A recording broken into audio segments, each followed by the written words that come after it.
বড়সড় সাফল্য দিনহাটা থানা পুলিশের। দিনহাটা শহর থেকে 28 জন বাংলাদেশিকে গ্রেপ্তার করল পুলিশ।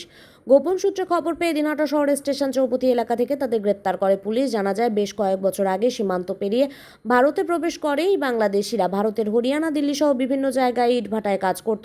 সেখানে পুলিশি অভিযান শুরু হতেই সেখান থেকে বিহারের গয়াতে চলে যায় তারা। পরবর্তীতে সেখানে ফের পুলিশি অভিযানের মুখে পড়তে হয় তাদের। এরপরেই কাঁটাতারহীন সীমান্ত দিয়ে বাংলাদেশে প্রবেশের উদ্দেশ্যে তারা দিনহাটায় জড়ো হয়। তখনই পুলিশ খবর পেয়ে অভিযান চালিয়ে 28 জনকে গ্রেপ্তার করে। এদের মধ্যে 11 জন পুরুষ, 8 জন মহিলা এবং 9 জন শিশু রয়েছে বলে জানা গেছে। শুক্রবার তাদের দিনহাটা মহকুমা আদালতে তোলা হবে।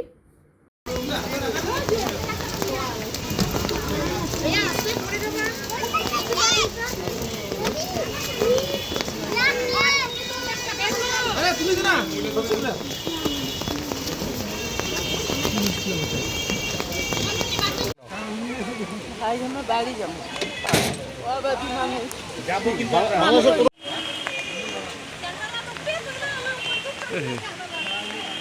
ছাতি ছাতি ছাতি